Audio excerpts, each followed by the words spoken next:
प्राचीन समय में एक बहुत ही निर्धन ब्राह्मण था। उसके कोई संतान नहीं थी। ब्राह्मण नित्य पूजा पाठ करता। वह स्वभाव से दयालु तथा धार्मिक विचारों वाला व्यक्ति था, परंतु उसकी पत्नी बहुत मलिनता के साथ रहती थी। वह न तो स्नान करती थी और न ठीक से कार्य करती। अपनी पत्नी की ऐसी आदत के कारण ब्राह्मण देवता बहुत दुखी रहते थे। वह अपनी पत्नी को बहुत समझाते, किंतु उसका कोई परिणाम न निकलता।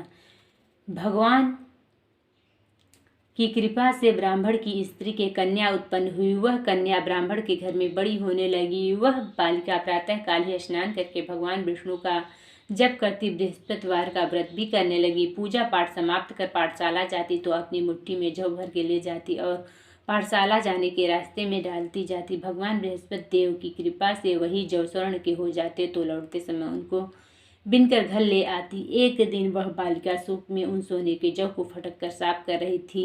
तभी उसकी माँ ने उसे देख लिया और कहा, हे बेटी, सोने के जौ को फटकने के लिए सूप भी तो सोने का ही होना चाहिए। दूसरे दिन बृहस्पतिवार था। कन्या ने व्रत रखा और भगवान बृहस्पति से प्रार्थना करके कहा, हे प्रभु, यदि मैंने सच्चे मन से श्रद्धा पूर्वक आपका पूजन एवं व्रत किया हो तो कृपया मुझे सोने का सूप दे दो।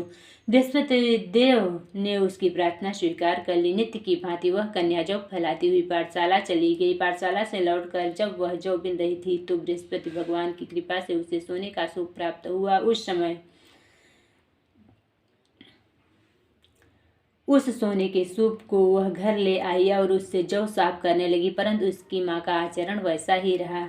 एक दिन वह कन्या सोने के सूप में जौ साफ कर रही थी। उसी समय अचानक उस नगर का राजकुमार वहां से होकर निकला। कन्या के रूप एवं कार्य को देखकर राजकुमार कन्या पर मोहित हो गया। राजमहल लौटकर राजकुमार अन्न और जल त्याग कर उदास होकर लेट गया। राजा को जब अपने पुत्र द्वारा अन्न जल त्यागने का समाचार ज्ञात हुआ तो अपने मंत्रियों के साथ वह राजकुमार के पास गए और बोले, हे बेटा, तुम्हें किस बात का दुख है? किसी ने तुम्हारा अपमान किया है अथवा कोई और कारण है? मुझे बताओ, मैं वही करूंगा जिससे तुम प्रसन्न हो जाओ।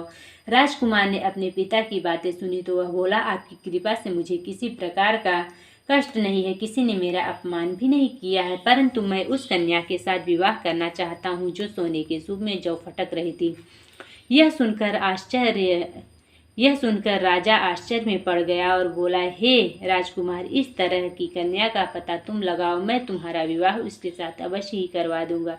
तब राजकुमार ने प्रसन्न होकर राजा को उस ब्राह्मण कन्या के घर का पता बताया। राजा के आदेश पर मंत्री उस कन्या के घर गया और राजा का आदेश ब्राह्मण को कह सुनाया। कुछ ही दिन बाद ब्राह्मण कन्या का विवाह राजकुमार के साथ हो गया।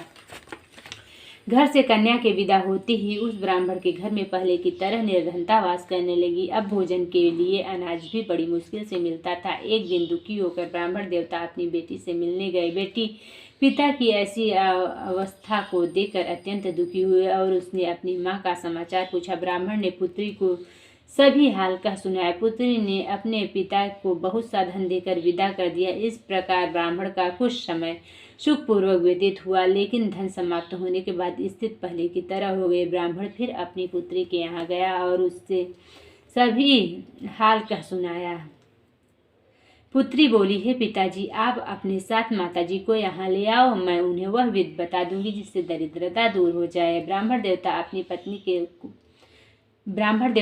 पत्नी को साथ लेकर राजमहल अपनी पुत्री के पास पहुंचे तो पुत्री अपनी माँ को समझाने लगी, हे माँ, तुम सुबह उठकर सर्वप्रथम स्नान आदि करके भगवान विष्णु का पूजन किया करो तो सब निर्धनता दूर हो जाएगी। परंतु उसकी माँ ने उसकी एक न मानी। वह सुबह उठकर सर्वप्रथम अपनी पुत्री के बच्चों का जूठन खा लेती थी। एक दिन उसकी बेटी को अपनी माँ पर बहुत गुस्सा आया। उसने एक रात एक कोठरी से सारा सामान निकाल कर अपनी माँ को उसमें बंद कर दिया। प्रातः कोठरी से अपनी माँ को निकाल कर तथा स्नानादि करा के पूजा पाठ करवाया तो उसकी माँ की बुद्धि ठीक हो गई। इसके बाद वह प्रतिदिन पूजा पाठ करती और प्रत्येक बृहस्पतिवार को व्रत भी रखने लगी। इस व्रत के प्रभाव से उसकी माँ भी अत्यंत धनवान तथा पुत्रवती हो गई और बृहस्पति देवता की कृपा से वृद्धावस्था में मृत्यु को प्राप्त कर स्वर्ग को गई।